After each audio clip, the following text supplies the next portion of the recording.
ఈరోజు హనంకొండలో ఉన్నాము. హనంకొండలో మనతోని నిజంగా మీరు చూడొచ్చు ఇక్కడ. ఇద్దరు అన్యోన్యంగా ఒక ఒక ఫేమస్ ఇక్కడ దంపతులుగా ఈ కాలనీలో విజయనగర్ కాలనీలో ఒక మంచి దంపతులుగా వీరికొక పేరైతే ఉంది. ఇక్కడ కాయిత అంటే డాక్టర్ కాయిత వెంకటి గారు నిజంగా సామాజికవేత్తగా మంచి పేరు, ప్రఖ్యాతలైతే సాధించుకున్నారు. సో, ఒకసారి ఎంపీగా బరిలో దిగారు. బీఎస్పీ పార్టీ నుంచెళ్ళి 30 సంవత్సరాలుగా కాలనీకి ప్రెసిడెంట్‌గా వీరే ఉన్నారు. స్టిల్ నౌ ఇప్పటికి కూడా. అండ్ 10 ఇంటర్ క్యాస్ట్ మ్యారేజెస్ వీరు చేయడం జరిగింది. సో, ఇన్ని రకాలుగా చూసుకుంటే వీరు రచయితగా చేయడం అనేది అంటే రచయితగా ఎన్ని సంవత్సరాల నుంచెల్లి ఉన్నారు? రచయితగా ఇప్పటిదాకా 7 పుస్తకాలు రాసినట్టు కొంత సమాచారం. ఈ 7 కూడా మహా వ్యక్తుల పుస్తకాలైతే వీరు ప్రచురించడం జరిగింది. సో, వీరి జీవిత చరిత్ర ఈరోజు మనం కొంత తెలుసుకునే ప్రయత్నం చేద్దాం. నమస్తే సార్, బాగున్నారా? బాగున్నాను సార్. ఫస్టు ఈరోజు మా జీవిత చరిత్ర గురించి విశదీకరించడానికి బీవీఆర్ టీవీ ఛానల్స్‌లు వారు వచ్చి మమ్మల్ని ఇంటర్వ్యూ చేస్తున్నారు. యాజమాన్యం వారికి నా యొక్క ధన్యవాదాలు. ఓకే. సార్, మీకు ఏజ్ ఒక 80 సంవత్సరాలని విన్నాను. సార్. నిజంగా 80 సంవత్సరాలా మీకు? 80 సంవత్సరాలు సార్. ఓకే. మీరు సామాజికవేత్త అంటున్నారు. సార్. ఏ రకంగా సామాజికవేత్త మీరు?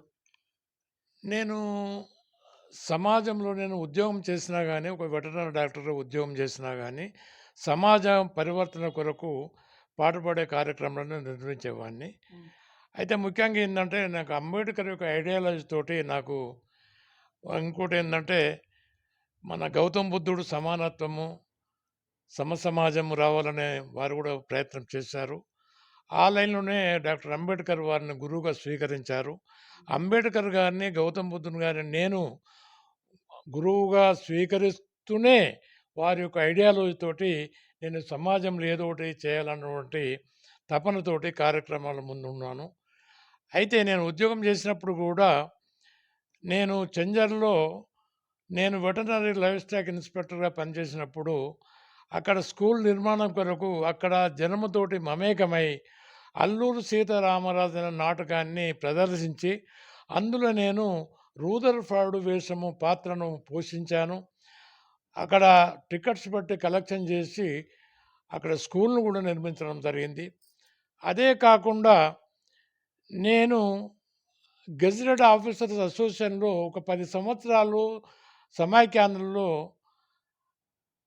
జనరల్ సెక్రటరీగా పనిచేసి సామాజికంగా, ఉద్యోగపరంగా ఎవరైతే డౌన్ ట్రాడెల్ పీపుల్ ఉంటారో, సమాజంలో వెనుకబడిన ఎవరైతే వర్గం ఉన్నారో వాళ్ళందరికీ ఏదో చేయాలనే ఒక తపన, ఆ కార్యక్రమాలను చేస్తూ వస్తున్నాను.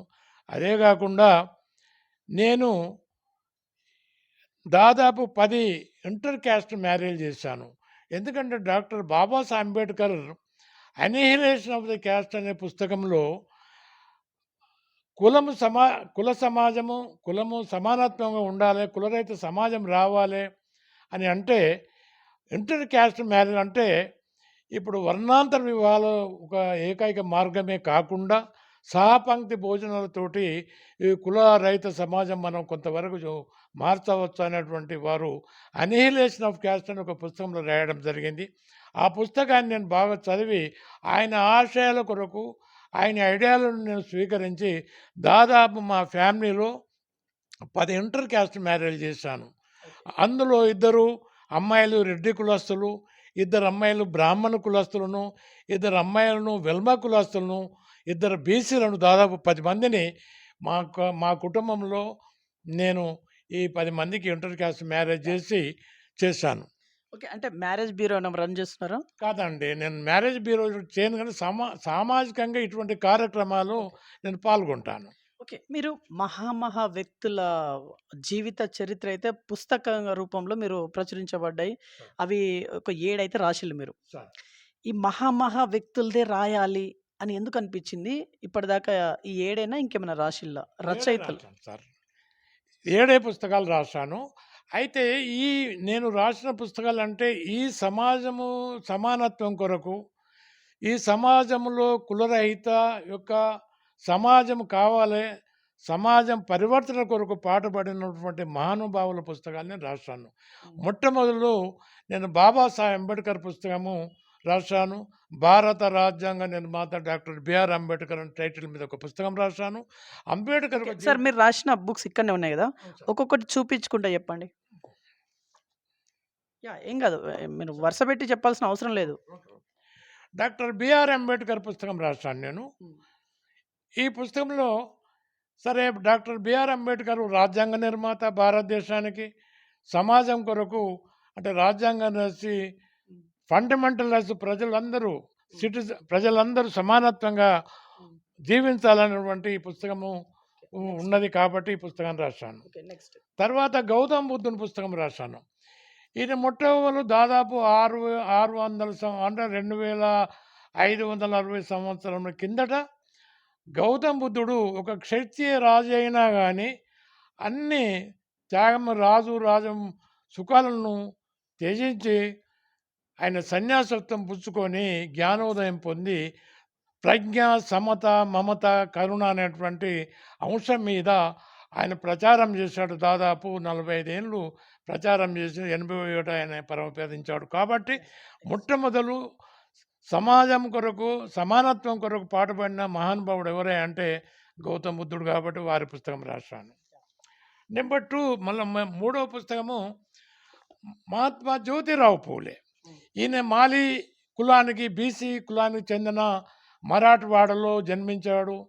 ఈయన సమాజం కొరకు అప్పుడు బ్రాహ్మణిజము లేకుండా పేష్వా మహారాజులు మరాఠాలు పరిపాలించున్న కాలంలో వీరు 1827లో జన్మించారు. తర్వాత ఆయన పెరిగిన తర్వాత ఈ సమాజం కొరకు సమాజ సమానత్వం కొరకు పాటుపడినాడు. అందుకొరకు ఆయన పుస్తకం రాయడం జరిగింది. ఓకే. నెక్స్ట్. ఇంకపోతే తర్వాత నేను సావిత్రి గారి పూలే పుస్తకం రాశాను.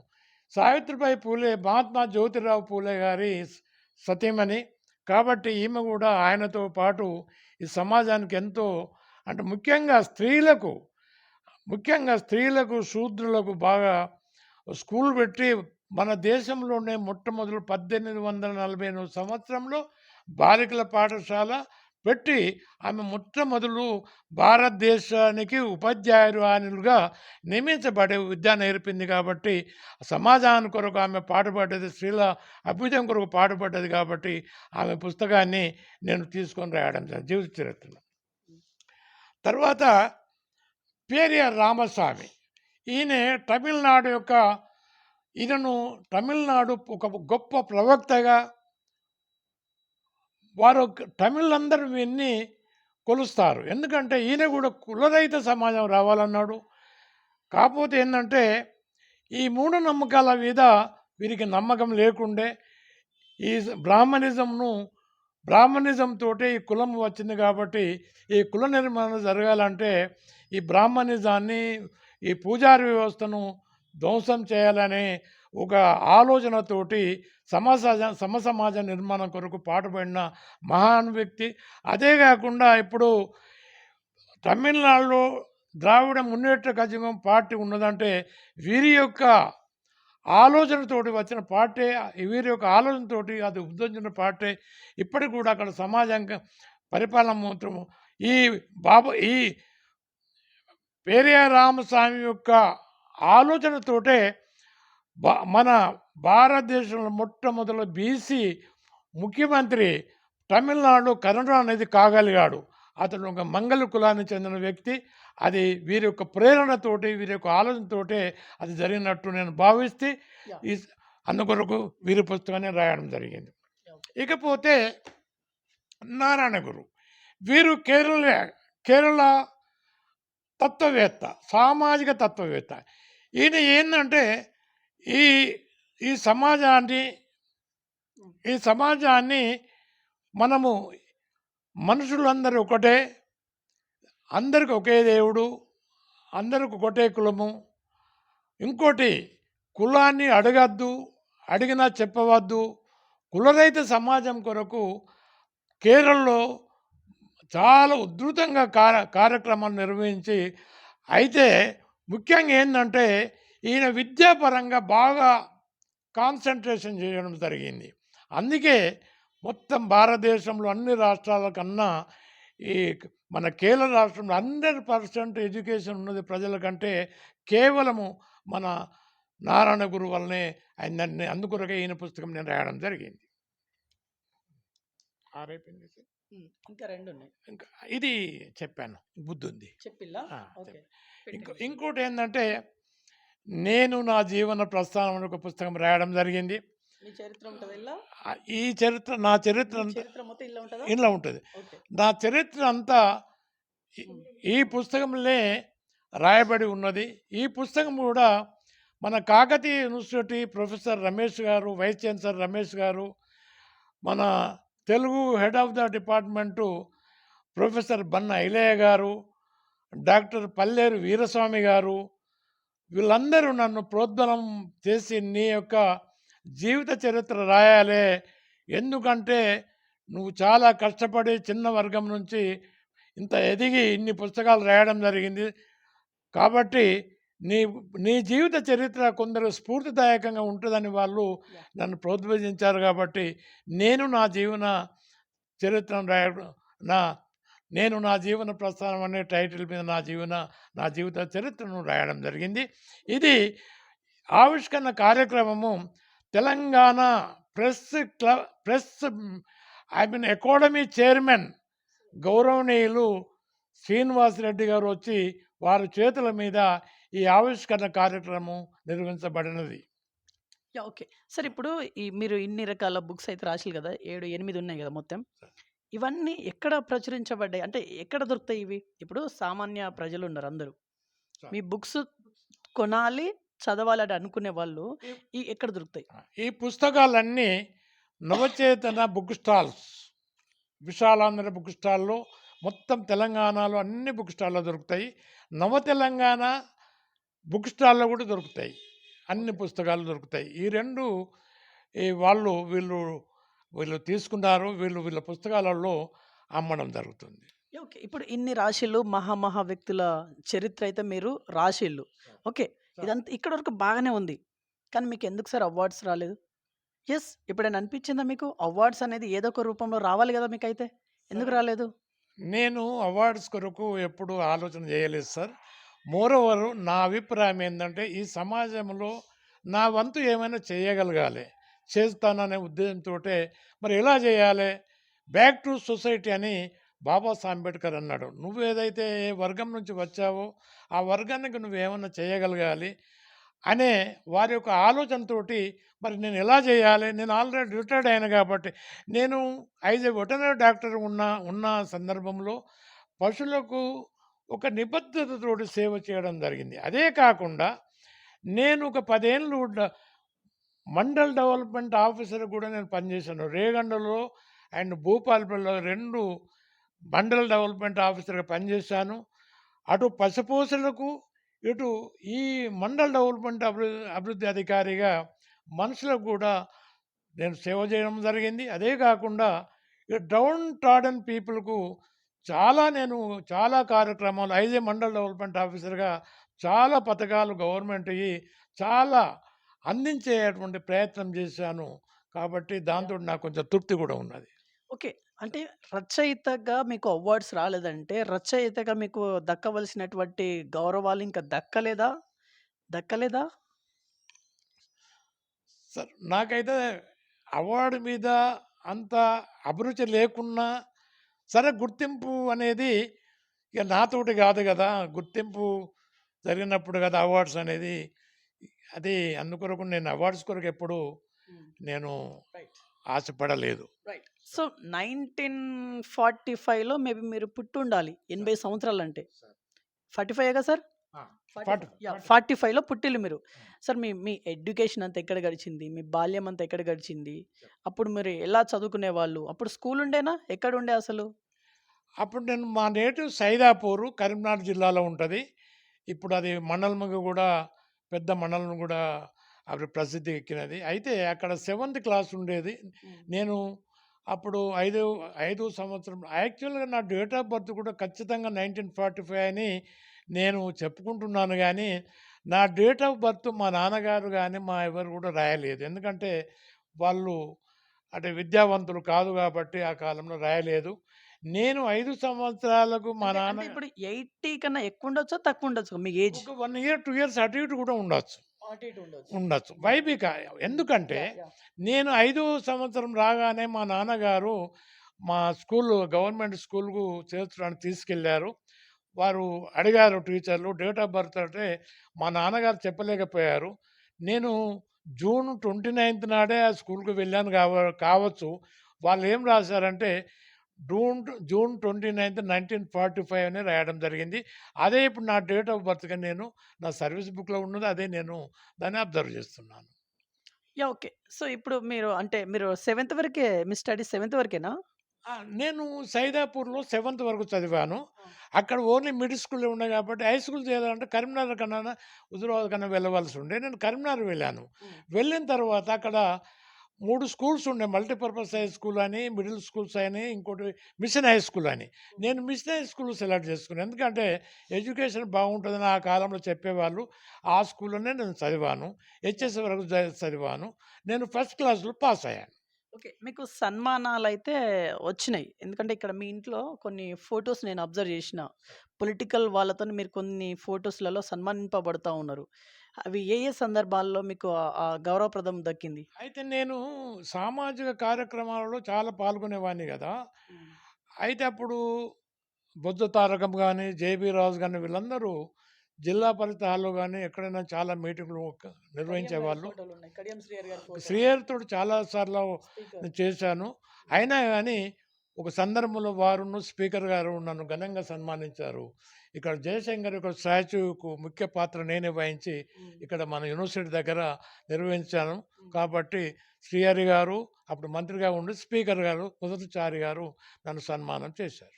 ఓకే. ఇప్పుడు రచయిత అంటే మిమ్మల్ని వేరే ఏదైనా పేరుతోని సంబోధిస్తా ఉంటారా?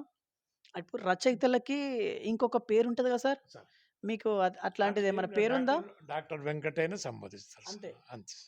ఓకే. మీరు ఇప్పుడు ఈ 7, 8 బుక్స్ ఉన్నాయి గదా! మీరు మీరు ఇంట్లో ఉండేనే రాషిల్లా? లేకుంటే వేరే ఇంకెక్కడో వేరే ప్లేస్‌కెళ్ళి రాశారా? కాదు సార్. ఇంట్లో ఉండేది రాశాను సార్. హ్మ్. ఇంకా ముఖ్యంగా ఏందంటే చెప్పాలంటే స్పెసిఫిక్‌గా కరోనా టైంలో ఎక్కువ టైం తీసుకొని రాశాను. ఇంట్లోనే ఆ ఉండేవారు. 2 ఏళ్ళు ఇంట్లో ఉండి, హ్మ్. నేను ఏమి చేయాలి అంతవరకే నేను అంబేద్కర్ పుస్తకం రాశాను. హ్మ్. సరే మళ్ళీ తర్వాత బుద్ధుంది కూడా రాశాను. ఇక మళ్ళా వేరే ఇంకా 4, 5 పుస్తకాలున్నాయి కదా సార్! హ్మ్. అదన్నీ కరోనా టైమ్ 2 ఇయర్స్ లోపలనే రాశాను అవన్నీ. రాసి హ్మ్. ప్రింట్ చేయించాను సార్. ఓకే. సో, మీ శ్రీమతి గారు పక్కనే ఉన్నారు. మీ శ్రీమతి గారి గురించి ఏం చెప్పాలనుకుంటాళ్ళు? శ్రీమతి యాక్చువల్లీ గారు మీ శ్రీమతి గారి పేరు? ఆమె రాజలక్ష్మి గారు. హ్మ్. పుష్ప రాజ్యలక్ష్మి గారే నన్ను పిలుస్తాము. హ్మ్.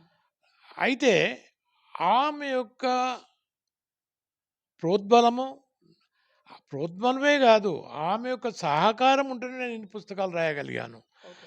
అయితే నేను పుస్తకాలు రాసినప్పుడు ఆమె మాటి మాటికి నన్ను తట్టి లేపుతూ టీ గానీ, టిఫిన్ గానీ, భోజనం గానీ ఇవన్నీ సరైన టైంలో నాకు ఆమె అందించుడే గాకుండా రాయమని ఎంకరేజ్ చేసేది. హ్మ్. ఆమె ఎంకరేజ్ నేను రాసుడులో సగము పాత్ర ఆమెదే ఉన్నదని నేను భావిస్తున్నాను. ఓకే. సో, మీకు అంటే మీ మీ శ్రీమతి గారిలో నచ్చిన క్వాలిటీస్ ఏంటి? మా శ్రీమతి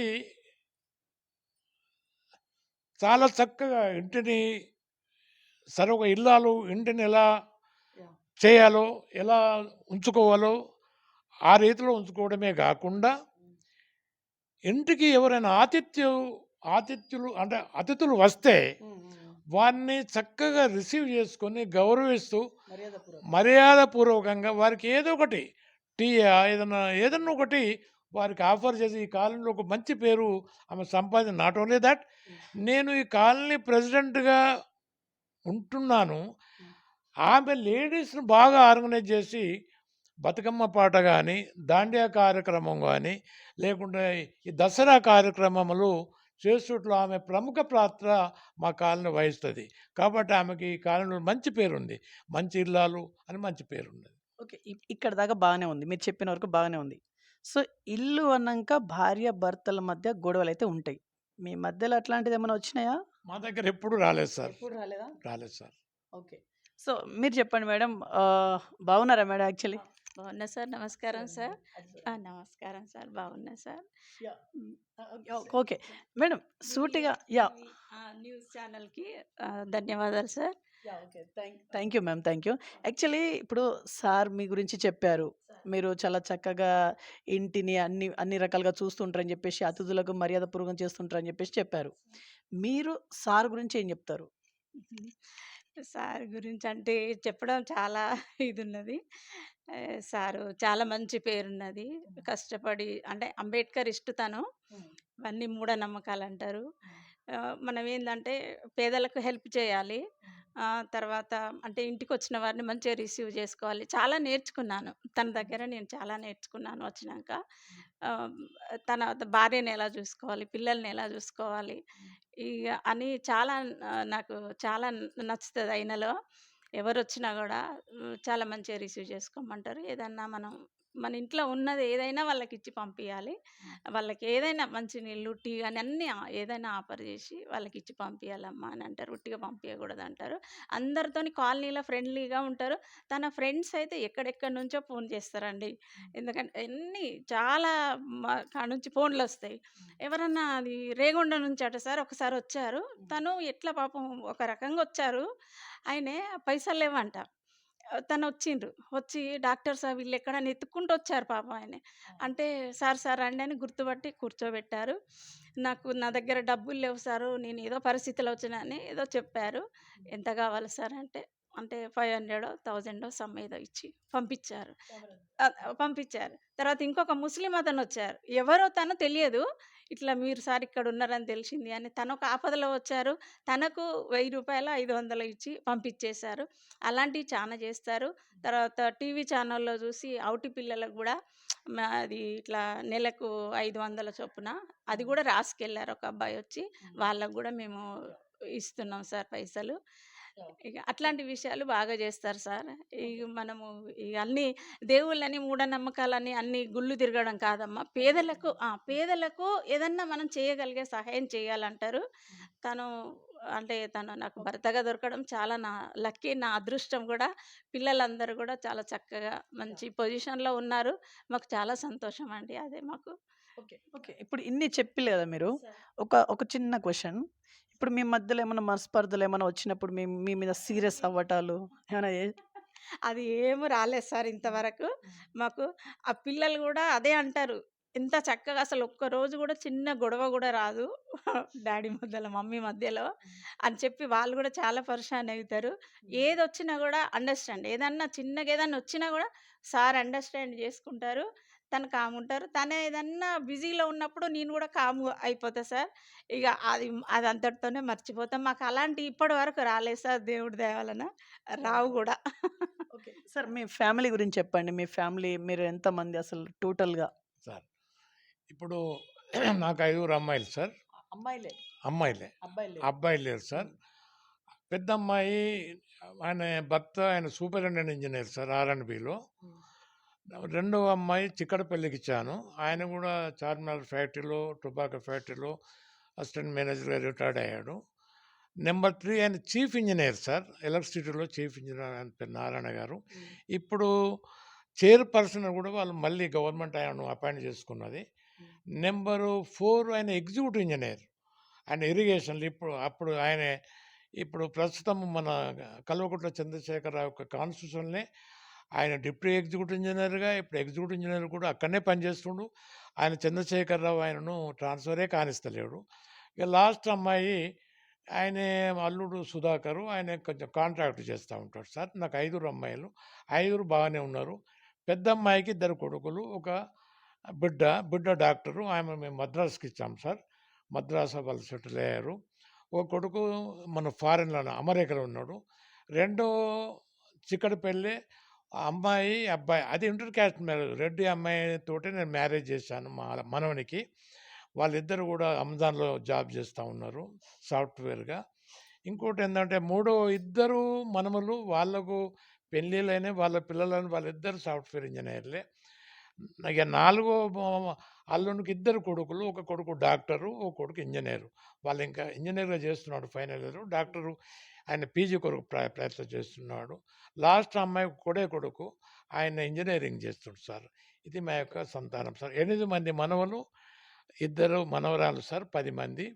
మేము దాదాపు 25, 30 మంది. పెద్ద ఫ్యామిలీ సార్. పెద్ద ఫ్యామిలీ సార్.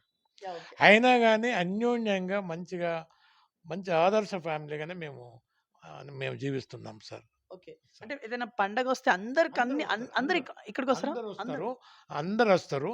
అయితే ఏందంటే ఇప్పుడు కొందరు హైదరాబాద్ ఉన్నారు. కొందరు దూరం ఉంటారు గదా! వాళ్ళు గూడా పిల్లగాళ్ళు వాళ్ళందరూ ఉన్నారు గాబట్టి వాళ్ళ వసతి బట్టి ఈ మధ్యలో వస్తుర్రు. అంతవరకు అందరొచ్చేది. అందరూ పెద్దోళ్ళయిపోయారు గదా! వాళ్ళ పిల్లలు గూడా పెళ్ళిళ్ళయినాయి సార్. అవునా? ఆ! వాళ్ళకి పిల్లలయినరు. ఓకే. మా మనవళ్ళు గూడా మనవళ్ళయినరు. ఓకే. సార్. ఓకే. సార్ ఇప్పుడు మీరు ఏం మెసేజ్ ఇవ్వదలుచుకున్నారు? ఈ ఇంటర్వ్యూ ద్వారా సార్. మీరు సార్. సమాజానికి ఇప్పుడు మీరు ఏం మెసేజ్ ఇవ్వాలనుకుంటాళ్ళు? 80 సంవత్సరాలు మీకొచ్చింది. సార్. 8 బుక్స్ రాసిల్లు. సార్. సమాజం పట్ల మీకెంతో అపారమైనటువంటి అనుభవం అయితే ఉంది. మీరు ఇప్పుడు సమాజానికి మీరు ఏం ఇవ్వదలుచుకున్నారు మెసేజ్? సమాజంలో సార్ చాలా ఒడిదుడుకులు ఉంటాయి. అది హ్మ్. అందరికీ తెలిసిన విషయమే. జయాపజయాలు. జయాపజయాలుంటది, ఒడిదుడుకులుంటాయి, మంచి చెడ్డలుంటాయి.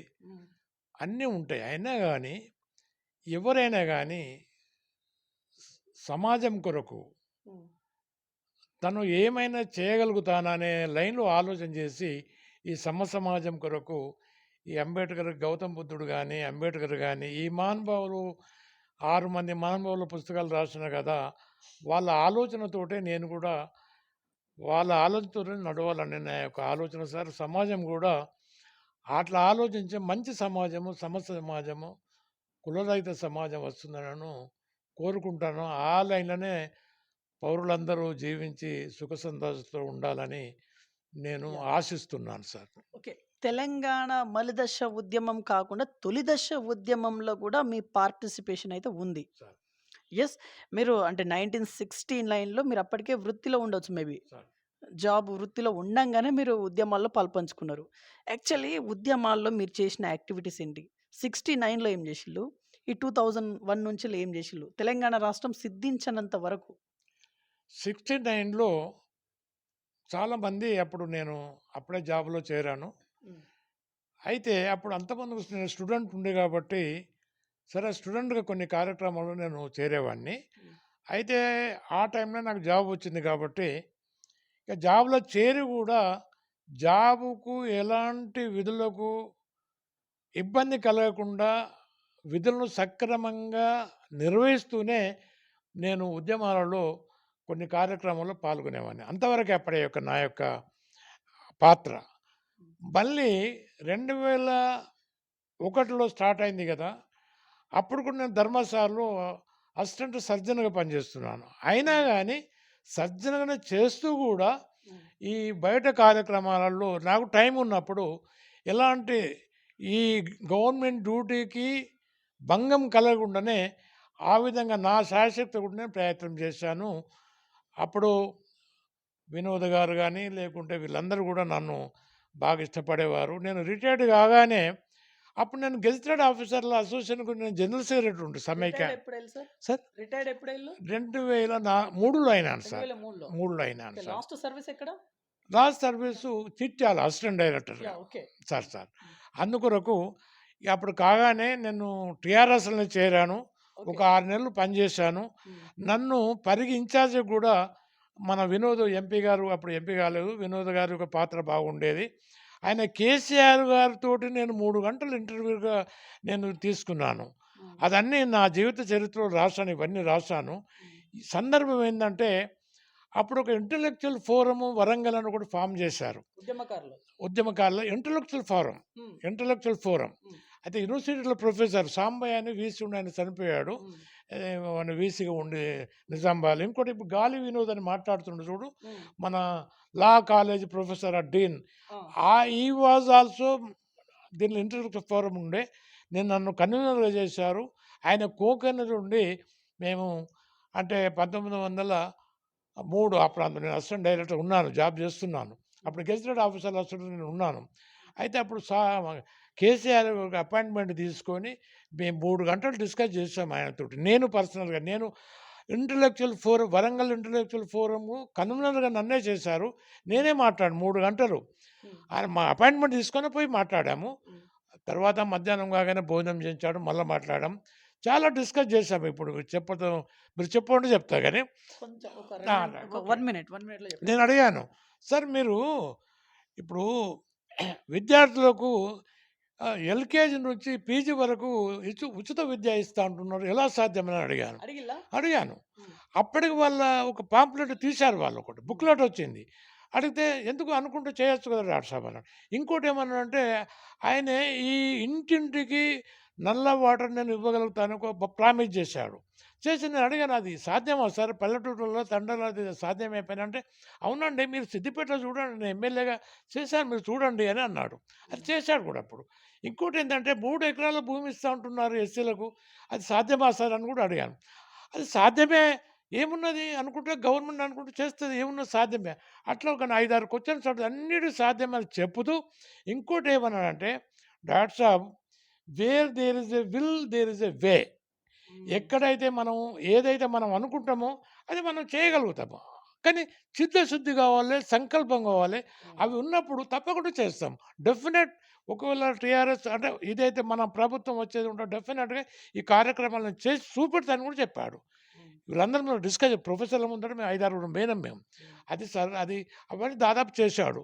ఇప్పుడు ఇక ఇది ఇంటింటి నల్లా ఇవ్వడం జరిగింది. అది ఈ ఈ ఈ ఒక స్కీమ్ ద్వారా 3 ఎకరాలు కొంతవరకు ఇచ్చారు. ఉచిత కరెంట్ కూడా అన్నాడు. ఇస్తాం డాక్టర్ ఇచ్చాడు కూడా. Still they are giving. ఇంకా ఆయన అన్నీ దాదాపు చేశాడు. ఇవన్నీ నేను అడిగాను. 3 గంటలు డిస్కస్ చేశాను సార్. యాహ్! ఓకే. అది ఆ! ఇవన్నీ నేను పుస్తకాలు నా జీవన ప్రస్థానం ఇవన్నీ ప్రస్తావించారు సార్. ఓకే. మీరు బీఆర్ఎస్ పార్టీలో ఉన్నారు. ఐ మీన్ టీఆర్ఎస్‌లో ఉన్నారు. బీఎస్పీ నుంచెల్లి హనంకొండ జిల్లా నుంచెల్లి ఎంపీగా బరిలో కూడా దిగిల్లు. బీఎస్పీకి ఎప్పుడు పోయిల్లు? ఎన్ని సంవత్సరాలు బీఎస్పీలో ఉన్నారు? బీఎస్పీలో మీ ప్రస్థానం గురించి ఏం చెప్తారు? నేను రిటైర్డ్ కాగానే ప్రొఫెసర్ పాపిరెడ్డి గారు, వెంకట కూరపాటి వెంకటనారాయణ గారు వీళ్ళందరూ అంతవరకే నన్ను వీళ్ళతో నాకు ర్యాపోర్ట్ ఉండే. నేను గెజిటెడ్ ఆఫీసర్ జనరల్ సెక్రటరీ ఉంటే యూనివర్సిటీలో మీటింగ్ ఉంటే వెళ్ళేవాడిని, మాట్లాడేవాడిని కదా. అయితే వీళ్ళందరూ కూరపాటి వెంకటనారాయణ కూడా నాతో వచ్చేవాడు నన్ను చేర్చేటప్పుడు. మీరు చేరాలి సారు, చేరాలి సార్ అంటే చేరాము. తర్వాత ఒక 6 నెలలు చేశాను. నాకు బాగానే ఇంపార్టెన్స్ ఇచ్చారు. కానీ నా ఐడియాలజీ ఒక విధంగా ఉండే. నేను అంబేద్కర్ ఐడియాలజీ తోటి అప్పుడు కాంశీరామ్ గారి యొక్క మెథడాలజీ నాకు ఈ 2 ఇష్టపడినాయి. కాబట్టి అలా నాకు రెస్పెక్ట్ ఇచ్చినా గానీ నేనెందుకో ఇగ నేను దీనిలోనే వెళ్ళాలి, దీనిలో నేను పనిచేయాలన్నటువంటి ఈ సమాజాని కొరకు పాటుపడేటువంటి పార్టీ బహుజన సమాజ పార్టీ, బహుజనుల కొరకు పాటుపడే పార్టీ బహుజన సమాజ పార్టీ అని ఆ ఆలోచనతోటి అంబేద్కర్ ఆలోచన విధానము, కాంచరామ యొక్క మెథడాలజీతోటి ఈ రెండింటితోటి దాన్ని ఆకర్షింపబడేది. నేను బహుజన సమాజ పార్టీలో చేరాను. చేరంగానే నన్ను ఏంటంటే జిల్లా అధ్యక్షుడిగా చేశారు. వరంగల్ జిల్లాకి అట్లా 3 ఇయర్స్ చేశాను. తర్వాత 2004లో సరే పార్లమెంట్ ఎలక్షన్లు వచ్చినాయి. మాయావతి గారు నాకు బీఫామ్ ఇచ్చారు. హన్మకొండ నుంచి నేను కాంటాక్ట్ చేశాను. అప్పుడు వినోద్ గారు చేశారు టీఆర్ఎస్ నుంచి, వెంకటేశ్వర్లు గారు చేశారు మన తెలుగుదేశం నుంచి. నేను మాత్రము బహుజన సమాజ్ పార్టీ నుంచి చేశాను. అప్పుడు డాక్టర్ రాజారాం గారు కూడా చేశారు. ఇంకా చాలామంది చేశారు. బట్ నేను I stood third position in the by that time. Yeah! Okay. Okay. So, ఇప్పుడు నేను తర్వాత వీళ్ళు మాయావతి గారి యొక్క నా సేవలు గుర్తించి, నా యొక్క డెడికేషన్ గురించి నన్ను రాష్ట్ర ప్రధాన కార్యదర్శిగా చేశారు తెలంగాణకు. తెలంగాణ అంటే సమైక్యాంధ్రలో తెలంగాణకు జనరల్ సెక్రటరీ చేశారు. 3 ప్రధాన కార్యదర్శులు ఇచ్చారు. ఒకటి రాయలసీమ, ఒకటి ఆంధ్ర, ఒకటి తెలంగాణ. నన్ను చూజ్ చేసుకొని మాయావతి గారు అపాయింట్ చేశారు. నేను మా మేడం రాజలక్ష్మితో యుక్తంగా మేము ఢిల్లీకి కానీ, లక్నో కానీ చాలా సార్లు మన పార్టీ కార్యక్రమం వెళ్ళడం జరిగింది. అక్కడ కూడా ఢిల్లీలో మాయావతి గారి బర్త్‌డేకు మేము వెళ్ళడం జరిగింది. జనవరి 15వ తారీఖు వస్తది. మేము వెళ్ళి మాకు వీఐపీ సీట్స్ అరేంజ్ చేశారు. నేను ప్రధాన కార్యదర్శిని కదా యాహ్! మా ఇద్దరికి. చేస్తే అప్పుడు చంద్రశేఖరరావు అప్పుడు మన అది తెలంగాణ ఉద్యమం నడుస్తుంది. హ్మ్. అప్పుడు చంద్రశేఖరరావు గారు, నరేంద్ర గారు ఇద్దరు వచ్చి మాయావతి గారికి బర్త్‌డే ప్రెజెంటేషన్ ఇచ్చి ఆమెకు రిక్వెస్ట్ చేసి మాకు సెపరేట్ తెలంగాణ కొరకు మీ పార్టీ నుంచి మీరు మాకు సపోర్ట్ చేయాలని వారిని బ్రతిమాలిన సందర్భంలో కూడా మేము ఉన్నాము. ఓకే. అది నేను రాశాను నా పుస్తకంలో. ఓకే. అంటే బీఎస్పీ జిల్లా అధ్యక్షులుగా కూడా మీరు చేసిల్లు. యెస్. అది ఎన్ని సంవత్సరాలు చేసిల్లు? జిల్లా అధ్యక్షులుగా? 3 ఇయర్స్. 3 ఇయర్స్ చేసిల్లు. హ్మ్. ఓకే. మరి అంటే ఇప్పుడు పొలిటికల్‌ని ఇప్పుడు స్టిల్ నౌ ఇప్పటికి నిశితంగా అబ్జర్వ్ చేస్తా ఉన్నారా మీరు? అబ్జర్వ్ అయితే చేస్తున్నారు కదా! ఓకే. ఇప్పుడు 1 ఇయర్ ప్రజాపాలన ఉంది. కాంగ్రెస్ పార్టీ 1 ఇయర్ ప్రజాపాలన. మీరేం అర్థం చేసుకుంటున్నారు? ఈ ఒక సంవత్సరం ప్రజాపాలన గురించి మీ అభిప్రాయం ఏంటిది? సార్ అయితే ఒకటి ఇప్పుడు ఒకటే సంవత్సరం అయింది కాబట్టి మనము కంప్లీట్‌గా ఎసెస్ చేయలేమో అని అనుకున్నా గాని, ఒక సంవత్సరం పరిపాలన సంగతని అడుగుతున్నారు కదా సార్. 1 ఇయర్. కాబట్టి సరే వాళ్ళు చాలా వాగ్దానాలు చేశారు సార్. ఆ వాగ్దానాలు ఇప్పుడు నెరవేర్చడానికి చాలా ఇబ్బంది పడుతున్నారు. సరే మనం ఏదైనా ఒక నిబద్ధతతోటి మనం ఏమైనా మాట ఇస్తే చేసే ప్రయత్నం చేస్తేనే చేయగలిగితేనే మనం వాగ్దానం చేయాలని నేను భావిస్తున్నాను. సరే వాళ్ళు ఇక చూద్దాము. ఇప్పుడైతే చాలామంది ప్రజలైతే సంతృప్తిగా లేరని నేను అనుకుంటున్నాను. లేరా? జనం సంతృప్తిగా లేరనే నేను అనుకుంటున్నాను. సరే ముందు ముందు మనము ఇంకా ఏమిటి కార్యక్రమాలు రేవంత్ రెడ్డి గారు గానీ, కాంగ్రెస్ ప్రభుత్వం చేస్తదో దాన్ని బట్టి మనం ఆలోచించి నేను అప్పటికి మనం డిసైడ్ చేయొచ్చని నేను అనుకుంటున్నాను సార్. ఓకే. మీకు ఇప్పుడు మీరొక మాట అన్నారు. సంతృప్తికరంగా ప్రజలు లేరేమో అని క్వెషన్ మార్క్ ఇస్తా ఉన్నారు. సార్. సార్ ఎందుకు లేరనిపిస్తాంది మీకు? అంటే 6 గ్యారంటీస్ ఇచ్చిల్లు. సార్. అందులో ఏది ప్రజల వద్దకు చేరింది? ఏది చేరలేదు? ఏది చేరనందుకు ప్రజలు అసంతృప్తితో ఉన్నారని మీరనుకుంటున్నారు? ఇప్పుడు ఒకటి మాట చెప్పాలంటే మీరు అడిగారు కాబట్టి సార్. సార్ కేసీఆర్ ఏం చేశాడు, ఏం చేయలేదు దాన్ని అట్లా ప్రక్క పెడదాం గానీ, ఇప్పుడు ఈ మన తెలంగాణ రాష్ట్రంలో అంటే కేసీఆర్ ప్రభుత్వం వచ్చిన నుంచి సరే కొన్ని ప్రాజెక్టులు కట్టారు. సరే మంచి చెడు దాని గురించి మనం ఆలోచించద్దు. అది పక్కకు పెడదాం గానీ, పంటలు మాత్రము విపరీతంగా పండినాయి. అంటే ఒకప్పుడు ఆంధ్ర అనేది అంటే ఆంధ్ర ఏరియా అన్నపూర్ణ అనేది కానీ మన తెలంగాణ అన్నపూర్ణగా తీర్చిదిద్దబడింది నెంబర్ 1. సరే కరెంట్ మాత్రం పర్ఫెక్ట్‌గా ఇచ్చినారు. అప్పుడప్పుడు ఇబ్బందులు ఉంటాయి దేనికైనా గానీ పర్ఫెక్ట్‌గా ఇవ్వడం అనేది. మరి దళిత బంధు కూడా ఇవ్వడం జరిగింది. దళిత బంధు అంటే ఎంతో అందరికీ ఇవ్వకుండా కొంతమంది అయితే బాగుపడతారు కదా! ఆ వర్గంలో కొంతమంది బాగుపడతారు కాబట్టి 10 లక్షల దళిత బంధు ఇవ్వడం జరిగింది. ఇప్పుడు అది ఇవ్వడం లేదు వాళ్ళు. మరి ఇస్తామంటున్నారు. అంటే eyes on today I am telling ఇవ్వడం లేదు. ఇంకోటి ఏందంటే రైతు బంధు కూడా అసలు యాక్చువల్‌గా నాకు సైదాపూర్‌లో 5, 6 ఎకరాలు ఉండే అన్నీ నేను అమ్మేశాను. ఒక 30 గుంటలు ఉన్నది మా నాన్నగారు సంపాదించింది. దానికి నాకు 6,000 రైతు బంధు వచ్చేది. ఇప్పుడు రేవంత్ రెడ్డి గారు వచ్చిన నుంచి రైతు బంధు ఇవ్వడం లేదు. అట్లా ఈ విధంగా వారు దాదాపు 6 గ్యారంటీలు అవన్నీ మీకు అందరికి తెలిసినవే. దానితోటి కొందరు తృప్తిగా లేరని మనం భావించవచ్చు. ఓకే. సార్ ఒక పక్కన రచయితగా ఉన్నారు. మీరు వెటర్నరీ డాక్టర్‌గా రిటైర్మెంట్ అయ్యిల్లు.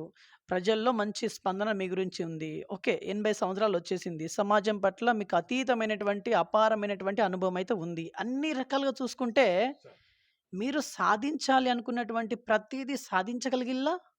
మీ achievements, aims whatever goals whatever అన్నీ సాధించగలిగిల్లా? ఇంకేమైనా మిగిలిపోయిందా? సరే ఆ మాటకొస్తే మనము ఖచ్చితంగా చెప్పలేని పరిస్థితి. ఎందుకంటే మనం ఎన్నో అనుకుంటాం కదా సార్ సాధించాలని. మనిషి ఆశాజీవి. ఆ! మనిషి ఆశాజీవి కదా! అందుకొరకు కొన్ని సాధించాను. కొన్ని సాధించలేదు. కొన్ని సాధించుతామేమోనని నేను ఆలోచన చేస్తున్నాను. ఇప్పటికి. ఇప్పటికి కూడా. బికాస్ యాస్ లాంగ్ యాజ్ అంటే ఎంతవరకైతే మనము బ్రతికుంటామో అంతవరకు ఏదో చేయాలి కదా! ఆ దానిలోనే ప్రజలకు ఏదన్నా చేయాలని నా తపన సార్. మొదటి నుంచి నా తపన అది. ఏదో అంటే కొంతన్నా మనం సాయం చేయగలగాలి. మాటతోటి సాయం చేయగలిగితే మాటతోటి చేద్దాం. ఏదన్నా మనకు ఉన్నంతలో ఏమన్నా వాళ్ళకి ఏ విధంగానన్నా సరే ధనరూపకంగా లేకున్నా ఏ విధంగానన్నా సాయం చేస్తే అది నేను ఈ కాలనీలో ప్రతి వాళ్ళు అంటారు ఆ మాట. డాక్టర్ గారు ప్రతి ఇంటికి ఏదో మాకు హెల్ప్ చేస్తారు అనే ఆలోచన ఉన్నది. యాహ్! అందుకే నా కాలనీ వాసులందరూ నన్ను గౌరవిస్తూ 30 సంవత్సరాల నుంచి ఈ కాలనీ ప్రెసిడెంట్‌గా నన్నే వాళ్ళు ఎన్నుకుంటుండ్రు యునానిమస్ ప్రతి ఎలక్షన్‌లు అంటే, నా 30 కాలనీ ఇయర్స్. వాసులందరికీ నా మీ మీ యొక్క ఛానల్ ద్వారా బీవీ ఛానల్ మీ యొక్క ఛానల్ ద్వారా నా కాలనీ వాసులకు ప్రతి వారికి నేను తల వంచి వాళ్ళకు నమస్కారం చెప్పుతున్నాను. వారికి చాలా కృతజ్ఞతలు కూడా తెలుపుకుంటున్నాను. Sir, sir. సార్ కూడా ఇక్కడ కొన్ని చూస్తారు సార్. ఆ! కొన్ని చెప్పండి. చూస్తారు. చూసి సమాజంలో సరియైన మార్పు అంటే రాలేదమ్మా ఇంకా సరియైన మార్పు రాలేదమ్మా ఇంకా. ఏంది అనంటే సరియైన మార్పు పొద్దుటి నుంచి సాయంత్రం వరకు చూస్తూనే ఉంటారు సారు. ఆ బుక్స్ చదువుతూనే ఉంటారు. రాస్తూనే ఉంటారు. అసలు ఖాళీగా ఉండనే ఉండరు. అయితే ఏంటి అనంటే లేదు సరియైన మార్పు రాలేదింకా. అక్కడ అట్లా జరిగింది. ఆ అమ్మాయిని అట్లా చేసిండ్రు. వీళ్ళు ఇట్లా చేసిండ్రు. ఉత్తరప్రదేశ్ అటుంటది కదా సార్ అటు. అవునవునవునవును. చాలా మార్పు రావాలని చాలా బాధపడతాడు. అసలవి చూడాలంటేనే భయంకరంగా ఉంది అని అట్లా ఫీల్ అవుతారు సారు. ఓకే. 30 సంవత్సరాలుగా కాలనీ ప్రెసిడెంట్‌గా ఉన్నారు సారు. సో, ఈ కాలనీకి మీరేం సేవలు చేస్తున్నారు? మీరు? నేనంటే వినాయకుడే యాక్చువల్లీ వినాయకుడిని కాలనీ నేమ్ చెప్పండి. అడ్రెస్ చెప్పండి. విజయనగర కాలనీ. విజయనగర కాలనీ అండి మాది. Road number Hanamkonda. 2 Vijayanagara colony, Gopalpur road, Hanamkonda. Hanamkonda అండి. హ్మ్. కాలనీలో అందరూ లేడీస్ అందరూ ఒక యూనిట్‌గా మంచిగుంటారండి. కలిసిమెలిసి ఉంటారు. ఆదర్శ కాలనీగా స్వర్ణ వచ్చింది. ఎర్రబెల్లి స్వర్ణ మా కాలనీకి. వచ్చి "ఈ కాలనీ చాలా చక్కగుంది, నీట్‌గుంది. అందరూ చాలా బాగున్నారు ఇక్కడ" అని చెప్పి అన్నారు తను. అయితే వినాయకుడు మా ఇంటి ముందు, తర్వాత దసరా, తర్వాత ఇంకా బతుకమ్మ ఇవన్నీ అయితాయండి మా ఇంటి ముందు. అయితే అప్పుడు లేడీస్ అందరూ ఇట్లా ఫోన్‌లు చేయగానే అందరొస్తారండి. అందరొస్తారు. అందరూ మంచిగా దాండియా కార్యక్రమము, వినాయకుడికి 9 రోజులు మంచిగా పూజలు అన్నీ జరుగుతాయి. లాస్ట్ దసరాతోని సమాప్తం అయితదండి.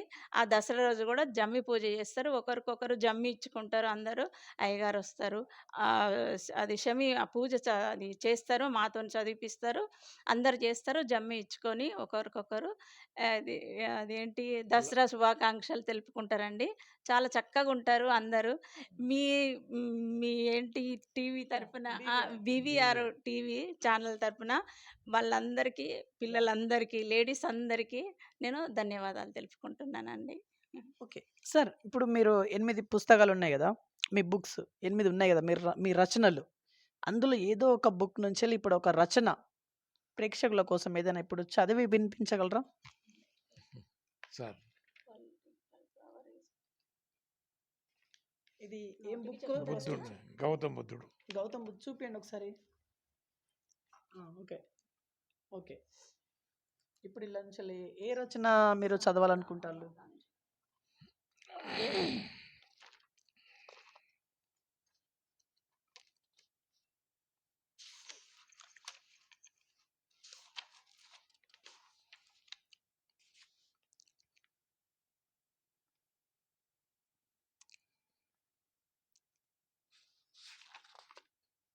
టైటిల్ సార్ నేమ్ చెప్పండి సార్. ఒకటి ఫస్ట్ టైటిల్ నేమ్ ఏంటో చెప్పండి. Title name. టైటిల్ నేమ్ లేదు.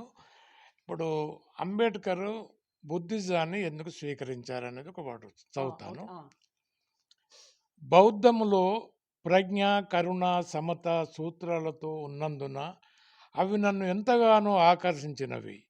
ఇందులో మనుషులందరూ సమానులే అనే విషయాలు నాకు నచ్చినవి. కావున డాక్టర్ అంబేద్కర్ 1956 సంవత్సరం అక్టోబర్ 14వ తేదీన తన కుటుంబ సభ్యులతో బౌద్ధంలో చేరినారు. ఆనాడు ఆయనతో పాటు 5 లక్షల మంది అనుయాయులు కూడా నాగపూర్ బౌద్ధ మహాసభలో బౌద్ధ స్వీకారం తీసుకున్నారు. ఓకే. బుద్ధుడు ప్రజ్ఞ, కరుణ, సమత, మమత ఈ యొక్క అంశాలు బౌద్ధములో ఈ అంశాలు క్రోడీకరించి అందులో పొందుపరిచినాడు. అదే సిద్ధాంతంలో బౌద్ధ సిద్ధాంత ధర్మాన్ని ప్రచారం చేసినాడు. కాబట్టి ఈ మతంలో సమానత్వం ఉంది, దయ ఉంది, ప్రజ్ఞ అంటే విజ్డమ్ జ్ఞానం ఉన్నది. కాబట్టి జ్ఞానోదయము కలిగినటువంటి బుద్ధుని యొక్క ధర్మాన్ని నేను స్వీకరిస్తాను. ఆయన 1935లో ఒక ప్రకటన చేస్తారు అంబేద్కర్. నేను హిందూ మతంలో నాకు తెలియకుండా పుట్టాను, కానీ నేను హిందూ మతంలో చావను అని ప్రకటన చేశారు. ఆ ప్రకటనతోటి, ఆ మాట తోటే ఆయన 1956 సంవత్సరం 14 అక్టోబర్ నాడు బౌద్ధ మతాన్ని నాగపూర్లో స్వీకరించి ఆయన 1956 డిసెంబర్ 6 నాడు పరమపదించినాడు okay. Ambedkar. Okay. Okay. Madam మీరు బేసికల్లీ మీరు టీచర్ అని విన్నాను. మీరు అంటే గవర్నమెంట్ టీచరా? ప్రైవేట్ టీచరా? Private teacher. Private teacher. Private teacher అండి. ఓకే. ఎక్కడ మీరు బోధించేవాళ్ళు? నేను లిటిల్ బర్డ్ స్కూల్ అని దేశీపేట రోడ్‌కు ఉండేదండి. అలా 5 ఇయర్స్ చేశాను. హ్మ్. తర్వాత విశ్వభారత్ అని అందులో కూడా చేశాను. హ్మ్. 5 సంవత్సరాలు 10 ఇయర్స్‌లా చేశానండి నేను. ప్రెజెంట్ ఇంట్లోనే ఉంటున్నారా? ఇప్పుడు హౌస్ వైఫ్‌గానే ఉంటున్నానండి. హ్మ్. వచ్చినోళ్ళని చూసుకోవడం నా ఇది బిజీ లైఫ్ అయిపోయింది ఇప్పుడు ఇంకా. ఓకే. ఇంకొకటి సార్, మా సారు అంటే తనేం చేశారంటే ఒకటి, ఇప్పుడు అంటే నేను చనిపోతే కూడా అంటే నా బాడీ ఈ మెడికల్ కాలేజ్‌కి నేను ఇస్తాను అని చెప్పి ఒకటి రాసి తనిచ్చేశారు. ఆ ప్రాసెస్ ఏందో చేశారు. అంటే తనేందంటే నేను చనిపోయిన తర్వాత గూడా నా బాడీ పిల్లలకు ఎడ్యుకేట్ చేయడానికి నా బాడీ అట్లా నేను డొనేట్ చేస్తాను అని చెప్పి అట్లా చేశారు. నాకది గూడా కొంచెం ఇది బాధ అనిపిచ్చింది. కానీ సారు ఏం చెప్తారు? చేశారు. ఇప్పుడు మేడం గారు ఏమని చెప్పారు? నా మేడం కన్క్లూజన్ సార్, ఆ! ఇదే నా కన్క్లూజను. ఇది నా ఫోటోనే. మీ ఫోటోనేనా ఇది? Yes sir. As it is Ambedkar లెక్కన ఉన్నారు కదా? Sir yeah! సార్ అయితే సార్, నేను సమాజంలో సరే ఎంతైనా తక్కువనే చేశానని నా ఆలోచన సార్. హ్మ్. ఇంకా చేయాల్సి నేను చేయలేకపోయాను కదా. హ్మ్. అయితే నేను ఒకటి ఆలోచన చేసేవాడిని. అయితే నేను సరే సమాజంలో నేను చదివిపోయిన తర్వాత ఇంకేమన్నా సమాజానికి ఎక్కడ అంటే అవసరమైనటువంటి పనులు ఏమన్నా చేయగలిగేటివి ఉన్నాయా అని నేను ఆలోచించినప్పుడు, నేను ఒక డాక్టర్‌ను కాబట్టి, ఎందుకంటే నేను డాక్టర్‌ని కాబట్టి మేము డెడ్ బాడీస్‌ను డిసెక్షన్ చేసి మేము చదువుతాం కాబట్టి ఆర్గన్స్ అవన్నీ. అందుకొరకు నేను ఎప్పుడో 1915 సంవత్సరంలో నేను నా పుస్తకంలో రాశాను. 1915 15లో నేను డొనేట్ చేశాను. ఒకవేళ if anything happens in between that will be go to the college my dead body అని. 1945లో మీరు పుట్టిల్లు కదా? అదే సారీ 1915 2000 2015 యాహ్! ఓకే. 2015 సారీ ఆ! ఓకే.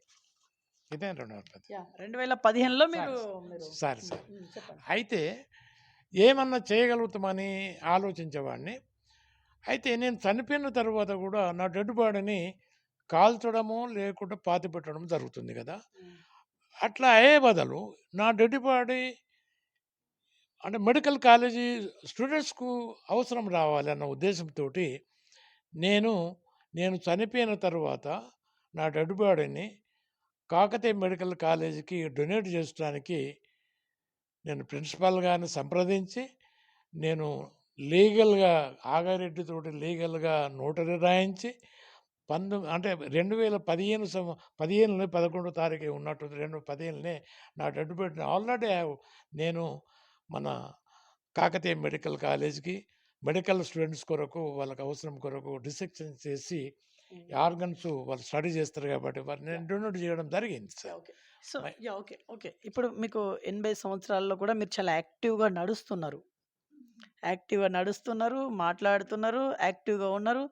ఏంటి మీ రహస్యం ఏంటి? యాక్చువల్లీ మీరు ఏం ఏం లేదు తింటూ సార్. ఆ రహస్యం నాదేముంటది సార్, మా మేడంది. ఆమెనే అడగాలి. ఓకే.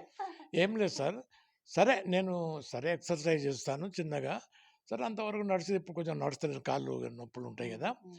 బట్ చేస్తాను. నాట్ ఓన్లీ దట్ ఈమె ఇప్పుడు మా మేడం గారు, మా వైఫు చాలా చక్కగా మన మార్నింగ్ అన్ని విధాల ఆహారం మంచి టైంకి ఏ ఏ ఇవ్వడము. ఎలాంటి ఆహారాలు మీరు ఫస్ట్ ప్రొద్దున నుంచెల్లి 1940స్ నుంచెల్లి 45 నుంచెల్లి అసలు ఏంటి? ఎలాంటి ఆహారం ఉండేది మీ ఇంట్లల్ల? నేను చదువుకున్నప్పుడు కూడా చాలా కష్టపడి చదువుకున్నాను. అదంతా నా పుస్తకంలో రాశాను.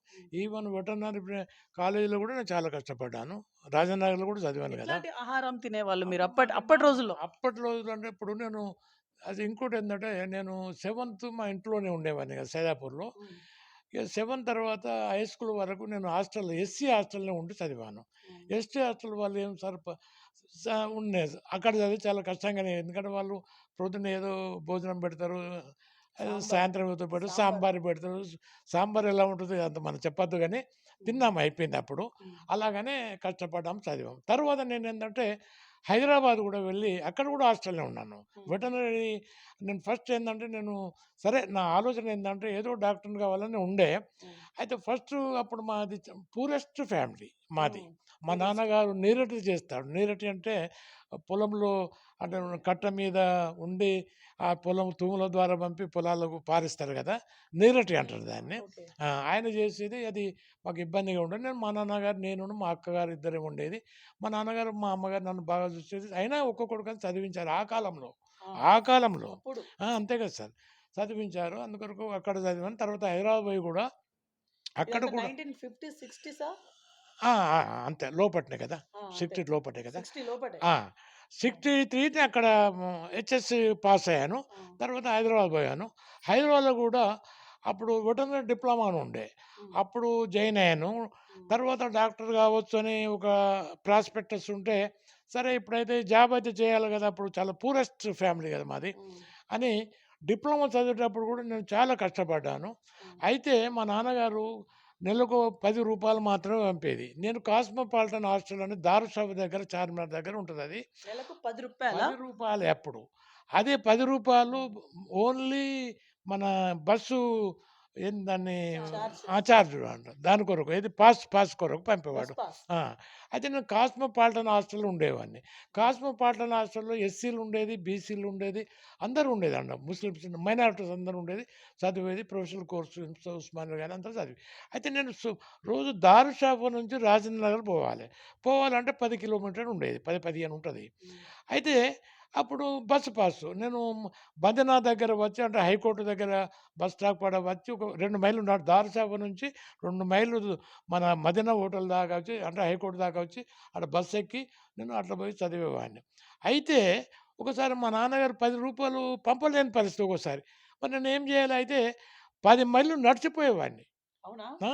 పురాణపూల్ నుంచి బైరాల ట్యాంక్ అదే మీరాల ట్యాంక్ నుంచి రాజేంద్రనగర్ నడిచిపోయేవాడిని నేను. 10 నేను రాశాను కిలోమీటర్లు ఇవన్నీ. వెళ్ళడము, మళ్ళా ఆ! 10 ఆ! కిలోమీటర్లు రావడము. రావడము. నడిచిపోయేవాడిని.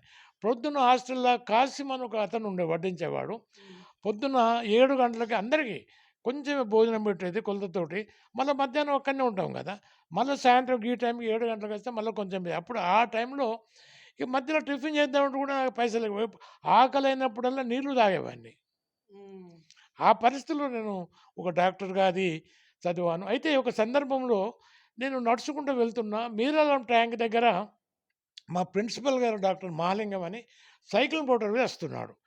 వచ్చి ఆగిండు. ఆగి పిలిచారు వెంకటయ్య రా అంటే పోయినాం. ఆయన మాకు ఫిజియాలజీ చెప్పేవాడు. మా ప్రిన్సిపల్. వెళ్ళాను. ఏంట్రా నువ్వు వై యువర్ వాక్ అంటే why you're coming by walk అని అడిగాడు. సార్ ఏం లేదు సార్ బస్సు లేక అదే వచ్చాను.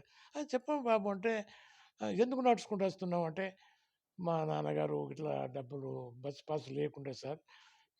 నడిచేస్తున్నాను సార్ అట్లా ఇట్లా అని అన్నాను. బస్సు పాస్ కూడా లేకుండా అంటే అని బాగా బాధపడ్డాడు. బాధపడి అదే సైకిల్ మూట ఎక్కించుకొని కాలేజీ తీసుకుపోయి, "అరే! నువ్వు క్లాస్ కంగనారు చాంబర్‌కి రమ్మన్నాడు." ఆయన చాంబర్‌కి వెళ్ళాను. "Venkati what is the problem? You are coming by back what is the problem?" అని అడిగాడు. "సార్ నాన్నగారు డబ్బులు పంపలేదు సార్." మా నాన్నగారు అంటే నేను చెప్పాను. విషయం అంతా చెప్పాను. అని అప్పుడే వాళ్ళ వార్డెన్ పిలిచాడు. డాక్టర్ యూసుఫ్ అని ఉన్నాడు వార్డెన్. హ్మ్. అక్కడ కాలేజీ హాస్టల్ ఉంటది కదా! హ్మ్. పిలిచి, "డాక్టర్ యూసుఫ్ ఈ అబ్బాయిని నువ్వు జాయిన్ చేసుకో మన హాస్టల్‌లో" అని అన్నాడు. ప్రతి పిల్లవాడు జాయిన్ అయితే రూ. 70 కట్టాలి. 70 70 70 అప్పుడు నెలకా? నెల కాదు. ఇయర్. డిపాజిట్ 70 కట్టాలి. ఆ! రూ. 70 డిపాజిట్ కట్టాలి. ఓకే. అయితేనే జాయిన్ చేసుకుంటారు హాస్టల్‌లో. ఓకే. అదొక ప్రిన్సిపల్ చాలా అవును. స్ట్రిక్ట్ ఆయనే. అవునవును. అన్న తర్వాత యూసుఫ్‌ని పిలిచి ఇగో రూ. 70 అకౌంటెంట్‌ని పిలిచి వాడు కాసిం ఉండే అకౌంటెంట్. కాసిం డాక్టర్ యూసుఫ్ రూ. 70 ఇయ్యి అంటే ఇచ్చిండు. నన్ను అరె! నువ్వు జాయిన్ కమ్మంటే జాయిన్ అయినా. అట్లా ఇక 2 ఇయర్స్ మంచిగా హ్యాపీగా ఉన్నాం. మళ్ళొకసారి ఒక ఎక్స్‌కర్షన్ హ్మ్. అది బెంగుళూరు. హ్మ్. మేము ఇక నేను I am happy. But I am staying the hostel, hmm. College hostel. But the thing is I am not paying the amount. Hmm. Amount pay చేస్తే అడిగేదన్నట్టు. ఎంత పే చేస్తలేరు అడిగితే నేను నిలబడేవా నన్నేమనకపోయేది. యూసుఫ్ చెప్పేది, "నువ్వు డాక్టర్ వెంకట్ దగ్గర తీసుకోకు. ఆయన స్కాలర్‌షిప్ వచ్చినప్పుడు మనం తీసుకుందాం అనేది అన్నట్టు. అట్లా. ఆ యాహ్! విధంగా సార్ ఒకటి. ఇంకోటి అది చెప్పాలి నేను. అది రాశాను నా లైఫ్‌లో. హ్మ్. ఇంకోటేంటంటే సార్, అయితే ఒకసారి ఎక్స్‌కర్షన్ సెకండ్ ఇయర్‌లో ఎక్స్‌కర్షన్ బెంగుళూరు టూరు. అదే క్లాస్‌లో ఆయన అప్పుడు ఏంది మాకు మెటర్నరీ కానీ మెడిసిన్ ప్రివెంటివ్ మెడిసిన్ చెప్పేది. హ్మ్. మెడిసిన్ క్లాస్ కాగానే ఎక్స్‌కర్షన్ పోయేటోళ్ళు ఎంతమంది నిలబడి ఉన్నారంటే అందరు నిలబడ్డారు. అంటే కొందరు కూర్చున్నారు. నేను కూర్చున్నాను. నిలబడలే. నిలబడిన తర్వాత ఇది ఏమన్నాడో ఏమో ఆయన ఏమనుకున్నాడో అన్నాను. అనుకోని క్లాసు పోంగానే Venkat you have to come my chamber అన్నాడు మళ్ళా. హ్మ్. నన్ను ఏం అడగలేదు. ఎందుకు నిలబడలేదు, పోదలేదు ఏది అడగలేదు. నేను పోయినా. ఏంట్రా నువ్వు పోవడం అంటే పోవడం లేదు సార్. ఎందుకు అంటే సార్ ఒక 50 రూపీస్ అన్నా కావాలి అప్పుడు. ఎందుకంటే ఖర్చు మనమే పెట్టుకోవాలి. రైల్వే చార్జ్ కన్సెషన్ ఇస్తారు హ్మ్. అప్పుడు. హ్మ్. అయితే సార్ నా దగ్గర అమౌంట్ లేదు కదా సార్ నేను అందుకే పోలేదు సార్ అంటే, అప్పుడే మళ్ళా అకౌంటెంట్ పిలిచి వెంకట్‌కి రూ. 50 అని ఇప్పించింది నాకు. అవునా? హ్మ్. అంటే నేను రాశాను. ఫస్ట్ ఉండేదంట సారు. స్కూల్ లీడర్ అంట. అంటే టాపర్. ఆ! ఆ! నేను తర్వాత క్లాస్‌లో ఫస్ట్ ఉండేదంట. వీవీఎస్ క్లాస్‌లో చదివినప్పుడు గూడా.